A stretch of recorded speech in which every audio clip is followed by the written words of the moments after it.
What's up, small business heroes? Welcome back to Small Business PR, where we make PR and marketing super accessible for the everyday small business underdog. I'm your host, Gloria Chow, Brooklyn-based, fast-talking, fast-walking, fast-eating New Yorker. So this episode will also be a quick and dirty episode. Lately, I've been playing around with a lot of AI tools. And at the time of recording, which is Q1 of 2025, there are so many different tools out there that not only do we feel overwhelmed, but we feel like no matter what we do, we're probably behind, right?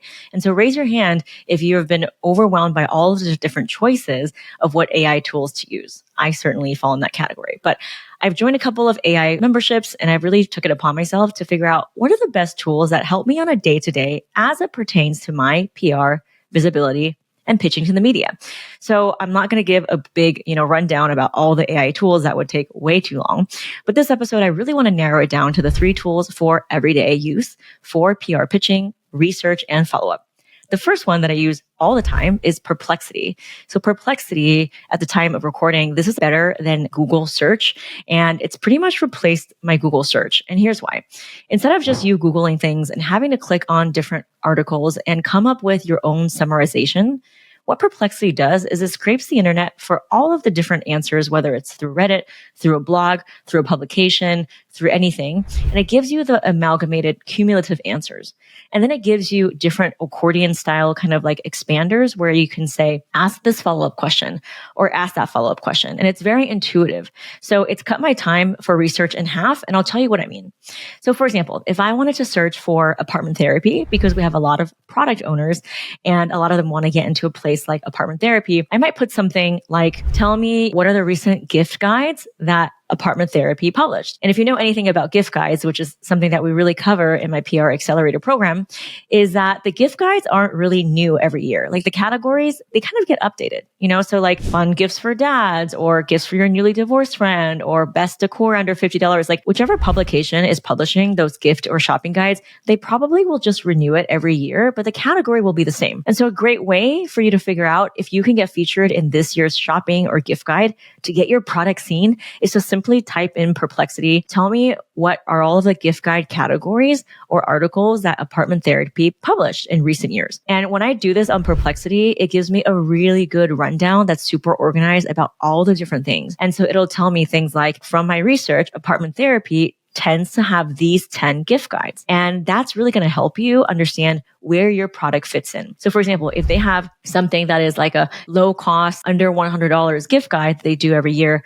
but they don't include something about luxury gifts, and if you make a really luxe thing that's over $300, then you know that maybe apartment therapy isn't your best magazine to pitch to, right? So that just helps you refine and do your research. You can also search things like, what are the best seasonal stories that Vogue usually covers for beauty? And if you're a beauty founder and you can see all of the different ways that the beauty stories are being written about, whether it's related to sustainability or shopping guides or whatever, that's going to allow you to help categorize your pitches so that you can pitch according to those categories. So I found Perplexity to not only be a great everyday kind of search engine that has really replaced Google, it's also really helped me with PR and doing research when I decide, okay, I'm going to start to pitch to these magazines, and it'll give you even more detailed information on exactly the types of gift guide. And in my program, we teach you how to write the pitch from start to finish from the subject line. But this is a very good way to start, is to figure out, well, what have they written in the past? Because chances are they're probably going to be writing it in the future. So that's the first thing that I would replace Google with right away is Perplexity. The second thing that I use all the time, and you've heard of it many, many times, is ChatGPT. Honestly, ChatGPT is great for writing follow-up emails, and I'll give you a couple things that I use ChatGPT for. So I use it for follow-up emails, not the beginning email, because they don't really understand your voice and your tone. So obviously, like, don't have ChatGPT just write an AI pitch for you. Start with your own pitch, like watch my masterclass, get the framework of what I teach, the CPR method down, and then you can put it into ChatGPT to refine it a little bit. So with one pitch, you could say, okay, I'll give you an example. I'm working with someone who makes a consumer product, which is an electric flosser. And so I wrote a pitch for her that got her featured on all these places around Valentine's Day, right? About Valentine's Day, Mother's Day, it's a gift category. Now, she could also pitch for something in a parent magazine because her product is also good for anyone 5 years old to 95. And so I can put that pitch that I wrote for her in ChatGPT and say, please repurpose this pitch that worked well for this angle, but now we're trying to steer it towards this audience. Make it relevant and enticing for the journalist who writes about parenting and stuff for kids so that it's a great pitch for that audience. And boom, it'll give you that. Another way I use ChatGPT is to help me refine my press releases. So I've done a couple episodes on press releases in the past. I think it's like episode 40 or 41. And press releases are a great way to build SEO. It gets published onto a newswire. It gets distributed to hundreds of different outlets. And you can find yourself in the news section of Google. Now, I do this on my VIP day, especially if you are launching something. It's a very specific snapshot in time. And it's a very good way to launch something, whether it's a new product, a module, or announce that you have a partnership with someone or that you won an award. Those are kind of the things that I would use a press release for. Now, let's say you've written the press release and you want to refine it a little bit more, make it more concise, then you can put it into ChatGPT. So notice the pattern of what I'm saying. I'm never using ChatGPT to write something from scratch, but is really a hell of a tool for you to refine what you've already written, whether it's for repurposing for a different angle, or getting it to be more concise. Another way I use ChatGPT for our founders is a lot of our founders are in our program because they also want to get into podcasts. So whether they are, sustainable beauty founders talking about sustainability, or they have something that's eco-friendly for parents and they, want to get onto parenting podcasts. What I have done for our clients before, who I've been working with on a monthly basis and startup clients is that I actually take the previous podcast episodes and interviews that they've been on. I get the transcript. And by the way, this should be all like public knowledge. If you've gotten featured, on a podcast, your host is probably going to include the transcript on either iTunes or Spotify or however they host that episode page. And you copy and paste it and you put it into ChatGPT, and it could be a transcript from 1 or 5 or 20 different podcast episodes you've been on. And you can ask ChatGPT where the answers that you have given are like really great answers that really make the host light up, and where you can improve on the way that you deliver an interview question. And so you could ask it something like, here are transcripts from 3 of my podcast episodes. Please tell me the questions that are always being asked so that I know how to prepare for that. Please tell me the parts where the podcast host really was enthusiastic about my answer. And please tell me where the podcast host either didn't respond or felt like they needed more clarification so that I can improve. And I've done this for, one of our retainer clients where I kind of gave her a 1-pager of like, not like a scorecard, but almost like a checklist of like, okay, every time you go on a podcast, here are the top 5 questions people love to ask. You do really well on these 3, but these 2, you should come up with different anecdotes or get to the point quicker. You see what I mean? So that's really great. Another way that I use ChatGPT is to create a media kit or a speaking 1-pager for some of our clients.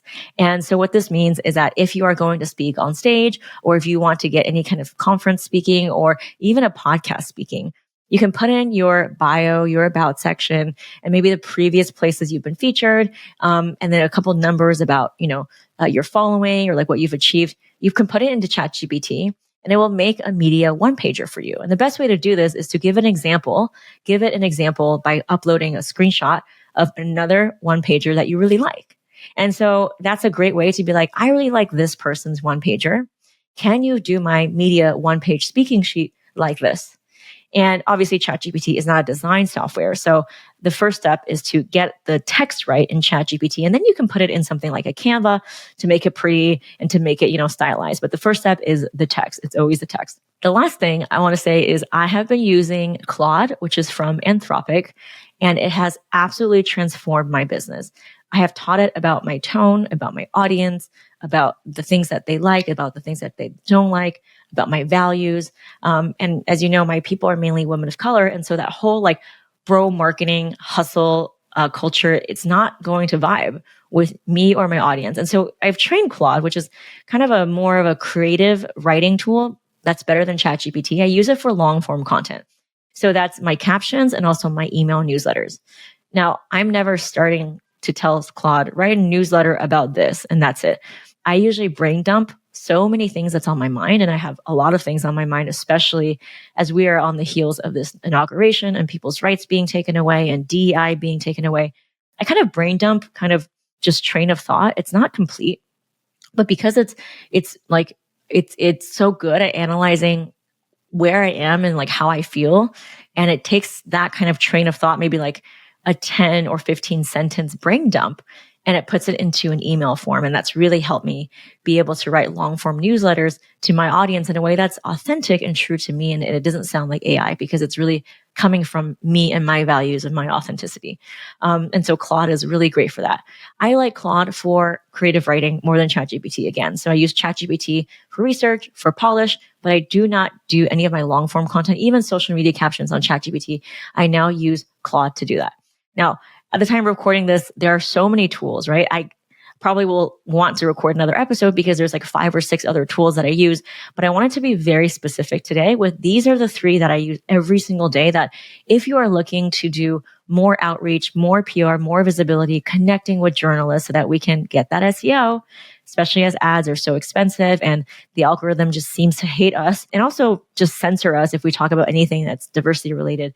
We need to think about how we can get that earned media and create that traffic and SEO so that we're not relying on the algorithm. And PR is a great way to do that. So those are the 3 tools I recommend to use like right now. Check it out. So Perplexity, ChatGPT, and Claude.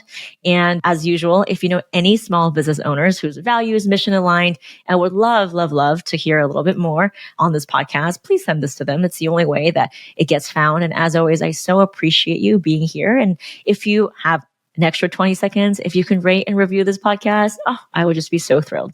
Thank you so much, and I will see you next time.